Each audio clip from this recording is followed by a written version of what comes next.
As you open your eyes, your feet hit the ground, you step out of bed, maybe as you sit and reflect with your coffee at the kitchen table. I want you to do me a favor.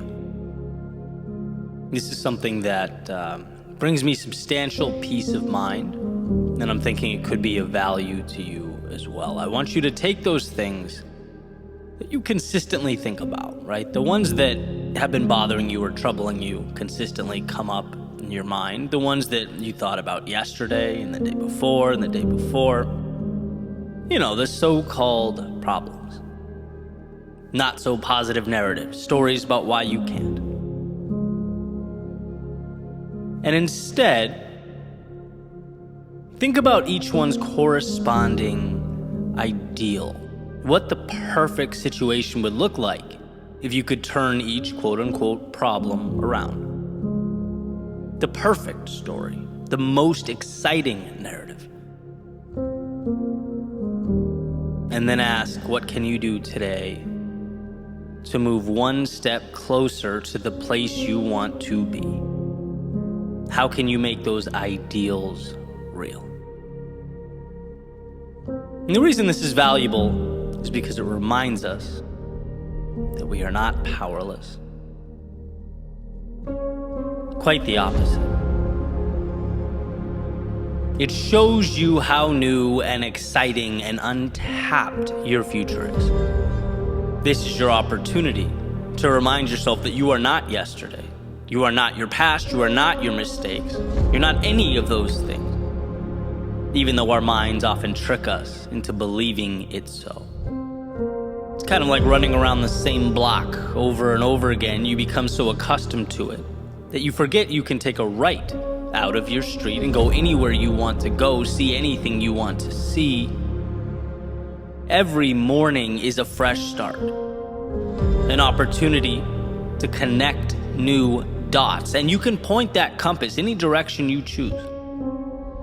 You are shackled to nothing, bound by no one.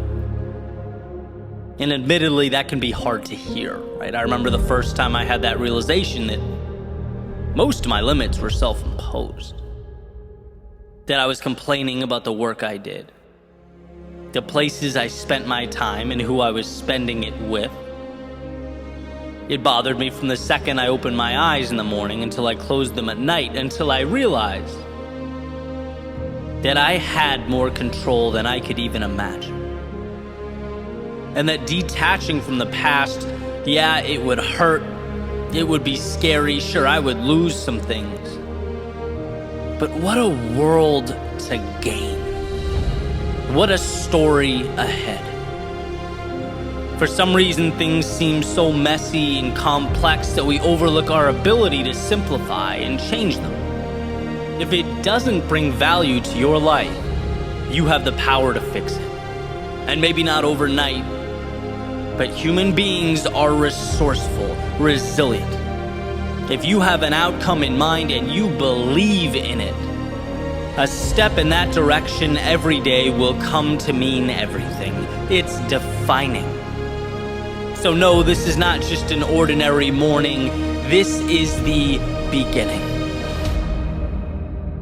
This is where you are blessed with the opportunity to move away from the old and towards the ideal.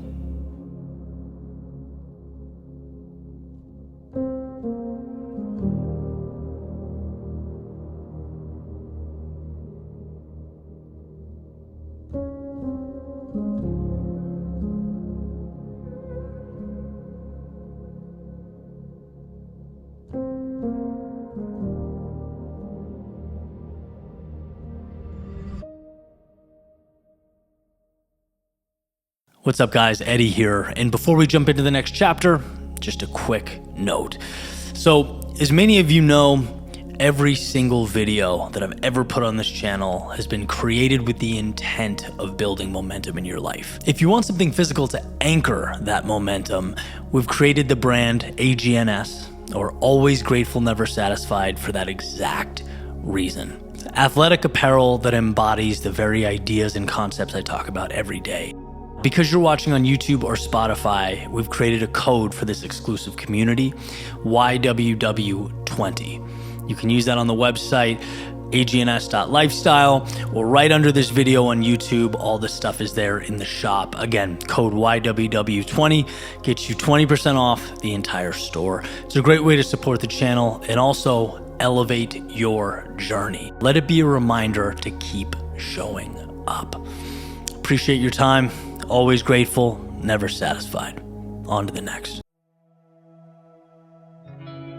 You can become so fixated on winning or losing the game that you forget to ask yourself, am I playing the right one? Is this my game? Am I setting myself up to win in an arena of significance to me? Because look, there are infinite games out there. And sometimes we find ourselves caught up in a race we have no business running. Meaning it doesn't really do anything for us. It's not where we want to be or should be. There's a saying by someone, and a few social media outlets actually restricted my post for suggesting it was Einstein. So it might not be Mr. Einstein, but whoever said it, thank you, you're awesome. The saying goes, everyone is a genius. But if you judge a fish by its ability to climb a tree, it will live its whole life believing it's stupid.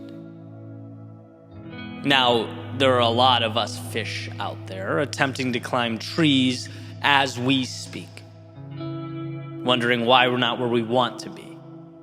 Perhaps seeing the results or lack thereof as an indication that we're insufficient, inadequate in some way. When, hey, that's not the case at all. It's that we haven't taken the time to identify our own personal intersection of what we love and what adds value to the world. We haven't manufactured those fireworks. That's something that has to be explored, found. J.R.R. Tolkien, not all who wander are lost, right? And I think we innately fear this process of searching because it's unsettling to not know how things are going to play out. Trust me, I've been there, right? It's taxing to not have your packaged little elevator speech and a 5-year vision when it seems like the whole world does. But to deprive yourself of this exploration is to potentially forfeit the very thing that you come to live for. Most of the time, purpose doesn't fall into one's lap. You have to have your eyes open. What's meaningful must be sought out. Now, I'm going to play a little devil's advocate here, because our world is not black and white. It sort of lives in this gray space, right? Can you win at someone else's game? Sure. There are a lot of people, quote unquote, succeeding in areas that are not ideal, that they don't love, that they're not their best in. But how is success being defined? I've talked extensively about my journey and all those games I used to play, the targets I used to aim for.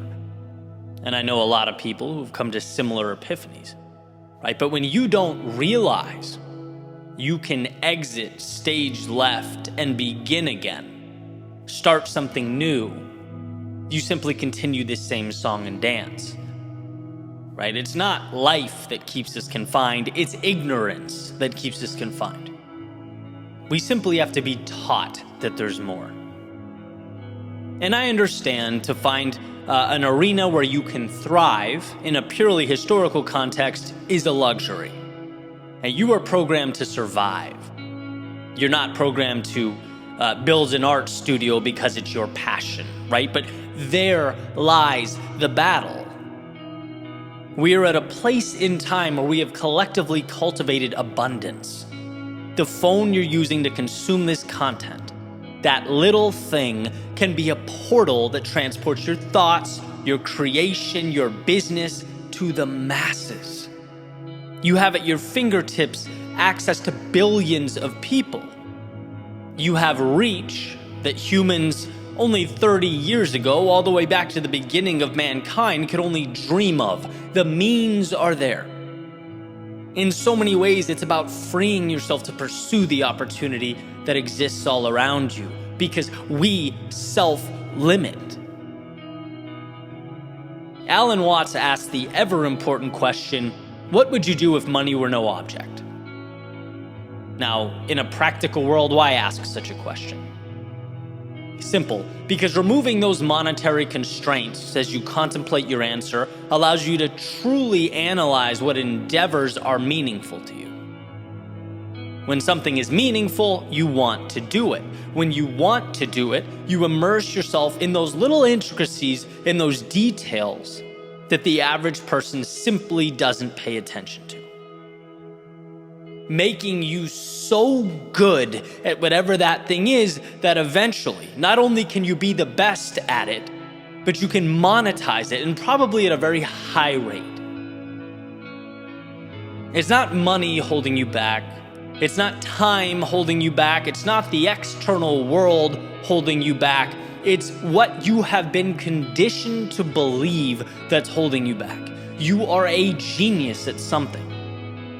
You are king or queen of your empire, victor within your arena. But to realize these things, you have to, 1, understand it's a possibility, and 2, refuse to stay stagnant. We have to stop conceding so much while simultaneously accepting so little. Life will never provide what you do not ask for. So why? Why be scared to ask? Life won't tell you you're a fish climbing a tree. You must tell you that.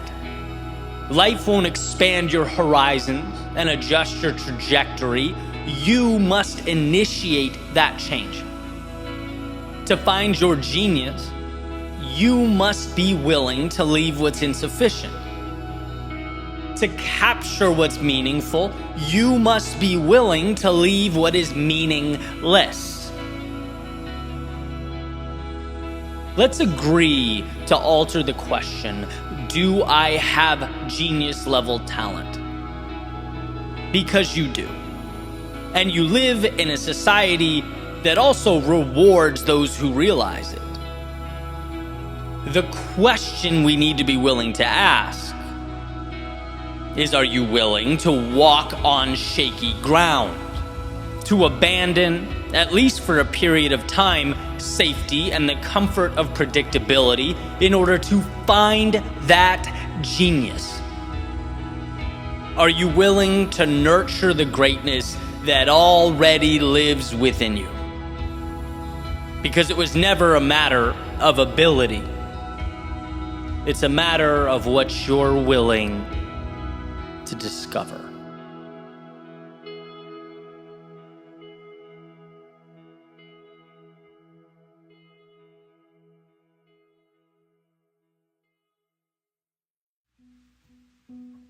So you've made a decision.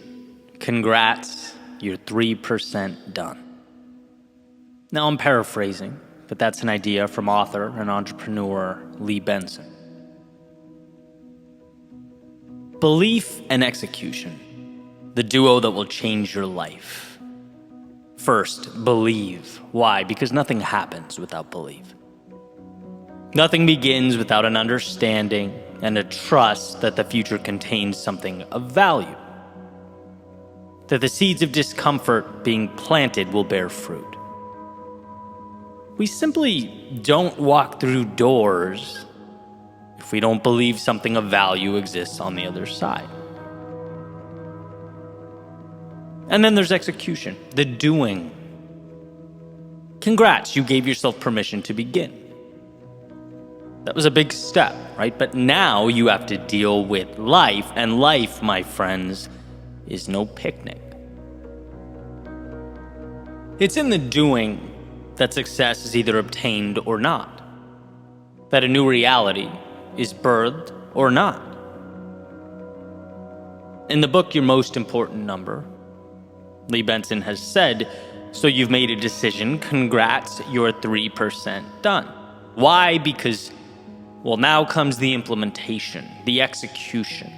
Now the feet are on the ground and the wheels, the road. and we must transform the thoughts into things. Thinking can be so much more convenient than doing. Execution is trying things. It's recognizing the attempts that didn't work. It's moving forward only to realize wrong path or wrong approach. Or maybe what's required of you is not yet something you're capable of producing, and so you must evolve. It's seeing setbacks as data points. It's understanding that to not know is okay because we collect our answers as we go. It's seeing the journey as an experiment, one in which we seek to understand ourselves and the world. There is so much contained in that 97%. To write your own ending storybook. An infinite number of paths and outcomes, but ultimately only discoverable by you. And I think that's one of the most beautiful things about life. And once you give yourself permission to walk a certain path, once you believe in something greater than the world as it currently exists, you become an artist, painting something that was not there before, using the highs as little benchmarks to remind you why you started to begin with when your landscape becomes gray. It's using the lows as fuel that turns the ordinary into extraordinary, that slingshots the old you to the new you, adding brightness and vibrance to the overall scene. You're encapsulating all of it as you move through that great unknown, as you push further and further into the abyss. You're playing the role of maker, not because you knew how it would all turn out, but because you didn't, and still you executed. Recently in an interview, I heard Alex Hormozi, a now accomplished entrepreneur in his own right, talking about some of his failings, consulting gyms in the fitness industry, the moment when things went south. And he lost it all. Now, for a moment, he thought he had. Money, assets, and perhaps even the pride gone. But came to learn that money and those assets, they are lagging indicators. They aren't the value that's obtained. The value is who you become. The value is learning how to be someone who can obtain those things in the first place.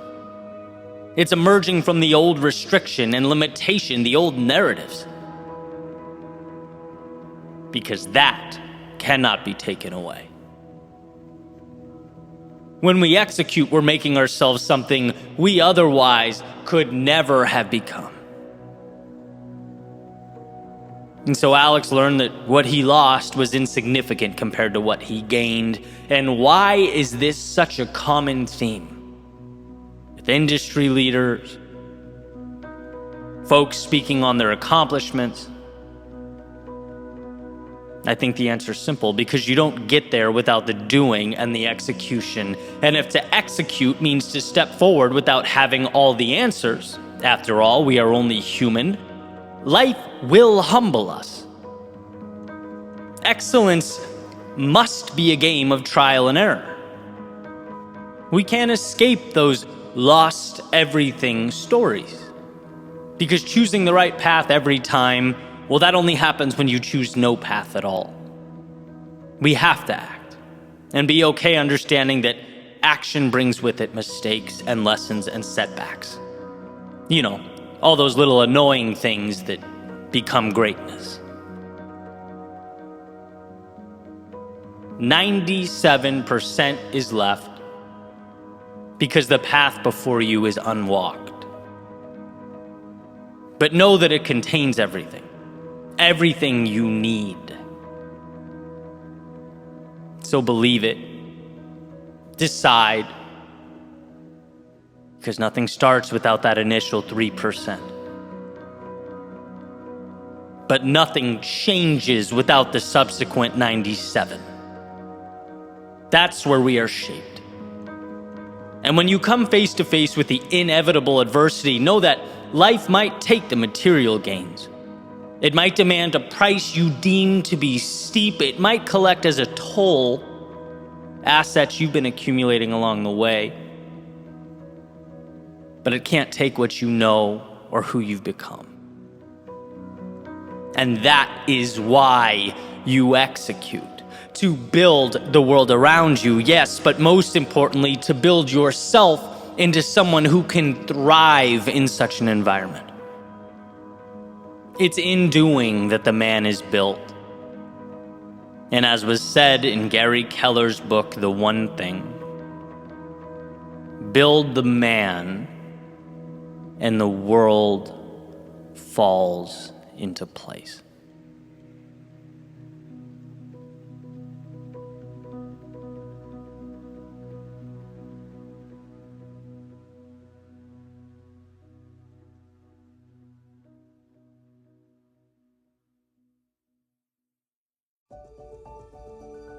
The world reflects back at us what we currently are, like a giant mirror projecting the movie that's playing in our heads. We lay on the horn in traffic, not when we're at peace with ourselves, but when we're in duress. We gravitate towards the negative, not when we're living in abundance, but when we're living in scarcity. We quit, retreat, contract, not when we're confident in the road ahead, but when we're doubtful, alarmed. In other words, we find out in the world what already lives within us. Life, in many ways, is not absolute, it's evidence. It's evidence that we'll use to justify the things we already believe. Wayne Dyer used to use the metaphor of an orange. It can be squeezed and squeezed and squeezed, but there will never be grapefruit juice pouring out of an orange. No, grapefruit juice doesn't live there. You can only find on the outside what lives in the inside. You can only extract from the orange juice. Recently, a good friend of mine said to me that they'd like to change their financial situation. To which my response was, perfect. You most certainly can, right? Like anything, yeah, it'll take work and some planning and some restructuring, all that good stuff, but you most definitely can. And his response was, sure, that's what all you motivational people say. Okay, smart guy. Now you're an example on a podcast episode. Congrats. Why? Because you want the people around you to realize how much is possible for themselves, right? It's not sorcery or witchcraft to believe something better is possible. In fact, if one doesn't believe it's possible, they're effectively cementing their feet to the ground, at least with regard to that particular pursuit. Let's face it, you don't begin journeys that are not possible. We don't allow ourselves to do that. And so, to not believe in an outcome and somehow still wish for that outcome, well, that's essentially our orange metaphor, right? Can't squeeze financial freedom out of a mindset that only sees monetary constraint. Believing it's possible starts the journey. See, there's so much pragmatism in growth. You know, people talk a lot about the law of attraction, and yeah, I get it, right? It sets targets. But the picture of, let's say, a dream house on your wall is not why you'll eventually have the dream house. The picture of the dream house on the wall reminds you. It helps you believe that you're someone capable of someday acquiring that house, obtaining that type of success, which results in you, wait for it, doing things that help bring that to life. It is the doing. But that doing must be connected to belief. Mid-20s. I was unhappy, wanted more, but didn't really believe myself capable of obtaining more, right? That was the issue. Back to the old orange expecting grapefruit juice. can't get results in an area not conducive to their creation, right? It wasn't until I said, you know what, maybe, not definitely, but maybe it could happen. Maybe I can take control here. The odds have to be greater than 0%, right? It's Jim Carrey in Dumb and Dumber, so you're saying there's a chance. Yeah, it's like starting out, that's all you need, a chance, the door cracked. In the beginning, I just needed to convince myself something different was possible. The beginning of transformation and that internal change prompted how I interacted with the external world. You do things differently when you believe differently. Or, if you want to phrase it another way, believing that you can bring something to life doesn't guarantee that you actually do. But believing you can't guarantees that you won't. And why not stack the odds in your favor? I often juggle back and forth between the philosophical and the tangible or the tactical, right? 3 ways to do X. Life hack to change Y. Yeah, of course. Life does in so many ways come down to the tactics, to the how, to the steps. But does that even matter if you don't believe in the pursuit? Does it matter what Google Maps says if you never step out your front door? You have to convince you. You have to create an environment in your world where change isn't crazy, more isn't absurd.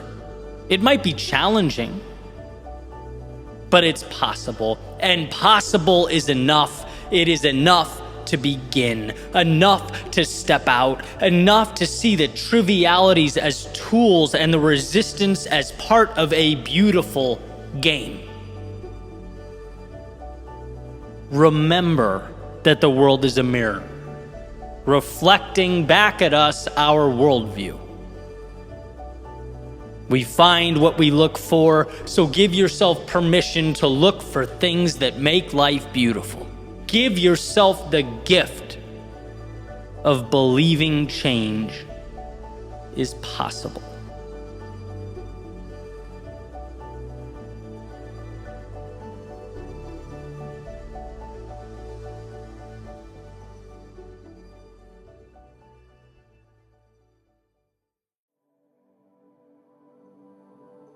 One of the more powerful realizations I've had, both in business and life overall, is that what we do to win today and what we do to position ourselves to win tomorrow, they're often very different things. And we've probably all experienced this in some capacity. We get sucked into the cycle of doing, becoming so task-oriented that we don't make time to step back and ask, which direction do I want this ship to go?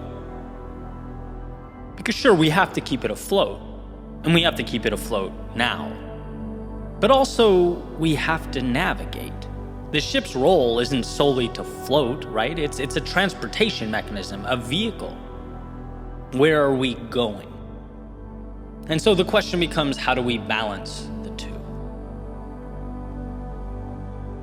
I came across an awesome book by Lee Benson called Your Most Important Number.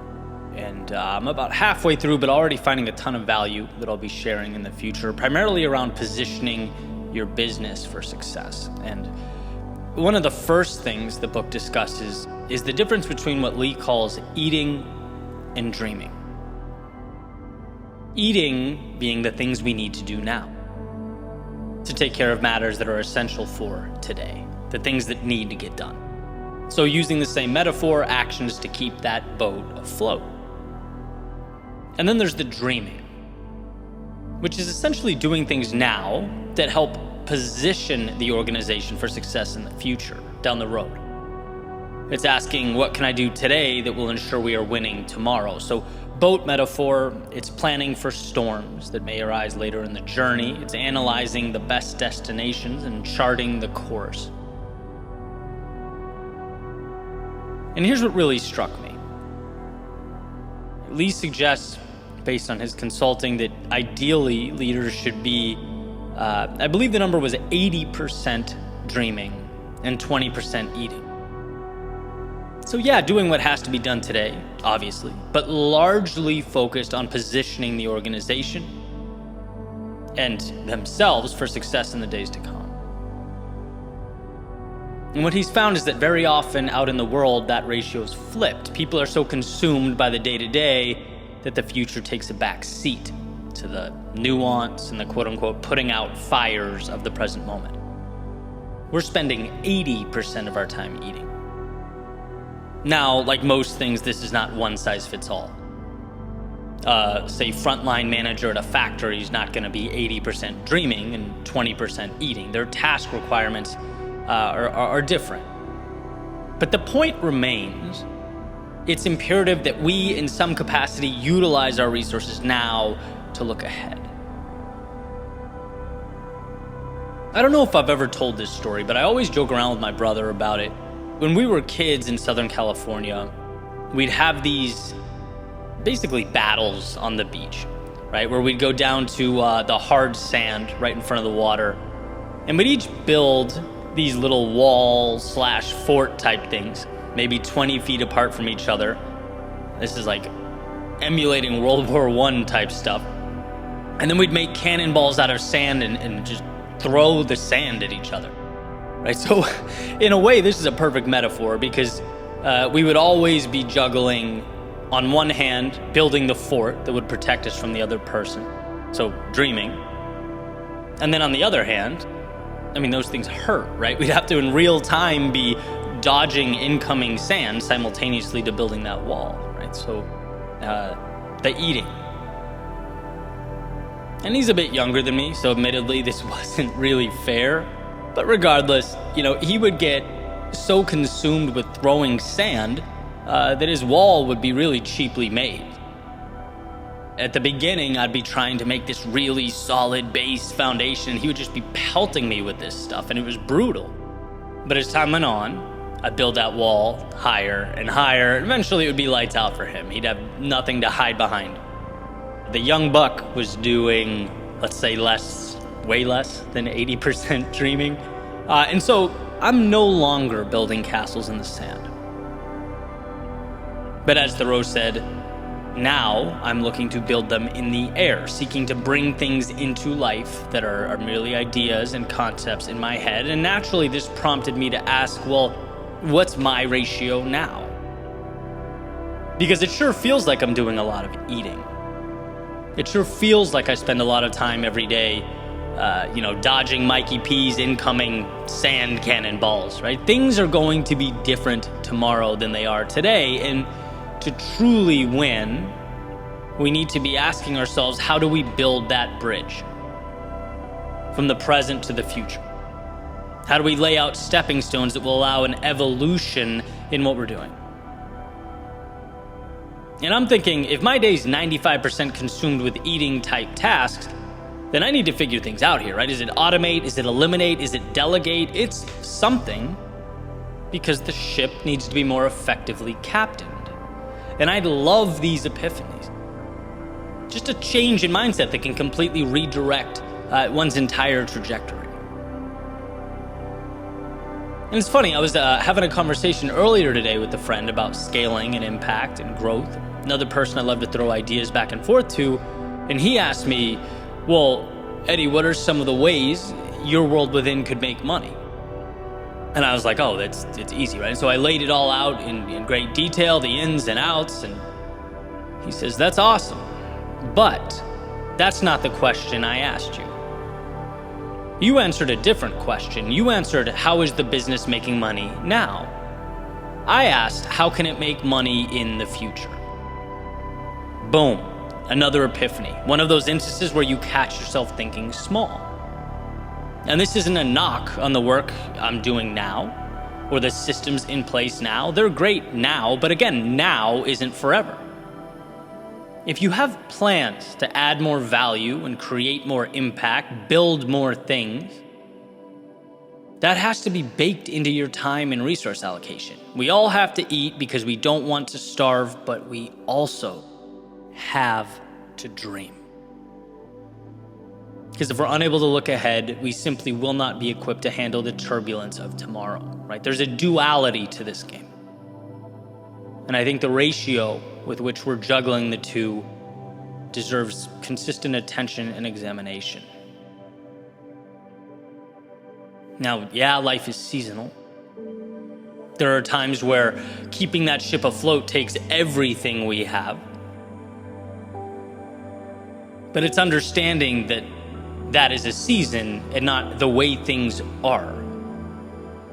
Dreaming allows us to start moving in the right direction, even if it's one small step at a time. Building today piece by piece, something we can stand on tomorrow, a staircase to the version 2.0 and 3.0 and 4.0. The future depends on what we do today, and so we must create space for that seed to grow. We must chart the course and captain the ship to the next horizon.